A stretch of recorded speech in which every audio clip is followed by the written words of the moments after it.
तरंगों के लिए मैक्सवेल के समीकरण, मैक्सवेल के समीकरण। हाँ है, हिल रहा है अभी भी, इनको और खिसकवाएं। राघव रुक जाओ, चल से रोक लो। विद्युत चुंबकीय तरंगों के लिए मैक्सवेल के समीकरण। एक्चुअल में आपको जानकारी के लिए बता दूं, मैक्सवेल के 4 समीकरण है विद्युत चुंबकीय तरंगों के लिए, लेकिन 12th स्टैंडर्ड में वो विस्तार में नहीं है, ना उनका असली रूप है। यहां जो आपको 12th में पढ़ना है मैक्सवेल के समीकरण, एक्चुअली उनका बेसिस पढ़ना है, आधार। जब आप अगली क्लास में आएंगे बीटेक में, बीएससी में, तो मैक्सवेल के चारों समीकरण समाकलन रूप में, अवकलन रूप में सिखाए जाएंगे, तब इनका असली फॉर्मेट आएगा।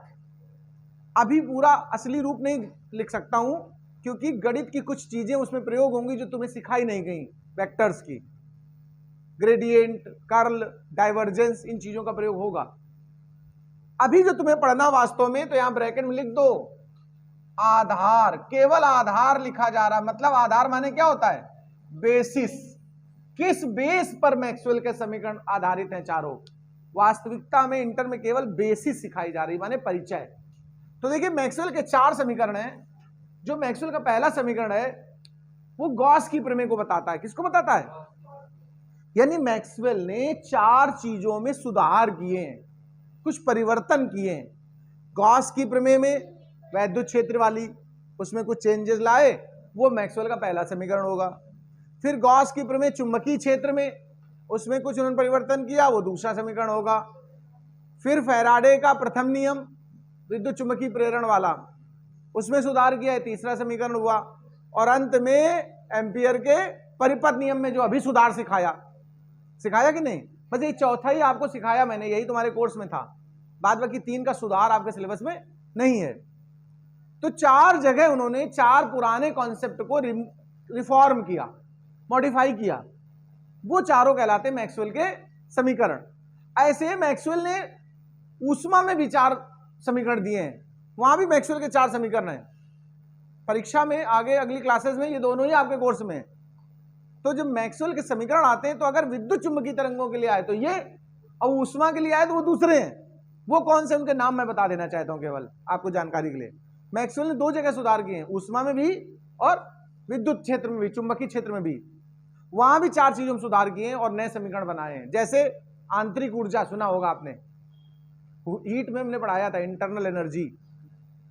इसके बाद इंथैल्पी, नाम सुना होगा कम से कम, एंट्रोपी और गिब्स पोटेंशियल, गिब्स विभव। ये 4 ऐसी चीजें जिनमें मैक्सवेल ने कुछ चेंजेस किए। किसी और ने इनको फाइंड किया था, लेकिन जो कमियां रह गई, कुछ सुधार रह गए, वो मैक्सवेल ने प्रस्तुत किए। इसलिए वो 4 समीकरण, यानी 4 मैक्सवेल के वहां भी हैं हीट में, और 4 यहां पर भी हैं। तो चलिए इनके बेसिस लिखाता हूं। पहला नंबर डाल दो गॉस की प्रमेय वैद्युत क्षेत्र में। गॉस की प्रमेय स्थिर वैद्युतिकी में, ऐसा लिख दो, स्थिर वैद्युतिकी में। तो पहला हमारा, बस केवल गॉस की प्रमेय लिखनी है, अब तुम्हें दिमाग कतई नहीं करना ज्यादा। तो गॉस की प्रमेय क्या थी? देखो, फाई ई बराबर ई डॉट डी ए बराबर क्यू बटे एप्सिलॉन नॉट। पहला जो रिफॉर्मेशन होगा वो आगे अगली क्लास में होगा, बस केवल नियम सीखना है। दूसरी इनकी बेसिस है चुंबकीय क्षेत्र में गॉस की प्रमेय। चुंबकीय क्षेत्र में गॉस की प्रमेय, चुंबकीय क्षेत्र में गॉस की प्रमेय समझ लेना। जैसे ई डॉट डी ए होता है, वहां बी डॉट डी ए लिखते हैं। यहां ई डॉट डी ए होता है क्यू बाय एप्सिलॉन नॉट, वहां पर 0 होता है। जब हम चुंबकीय क्षेत्र में गॉस की प्रमेय लगाएं, हाँ यही है गॉस का नियम। हमने क्या कहा? आपको चेंज नहीं पढ़ना है अभी, आपको केवल आधार पढ़ना है कि किस पर आधारित है। सुधार नहीं सिखा रहा हूं मैं तुम्हें, बिल्कुल। मैं सिर्फ बता रहा हूं इसमें सुधार किया है। फिलहाल यही मान अगर आज यहां मान लो मैक्सवेल के समीकरण लिखिए, तो हम इन्हीं को मानेंगे, इतना ध्यान रखिएगा।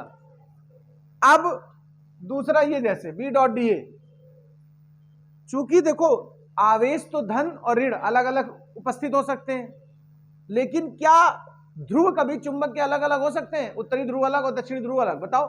दोनों ध्रुव हमेशा एक साथ होते हैं, तो दोनों का योग शून्य होता है, इसलिए इक्वल टू में 0 रहेगा।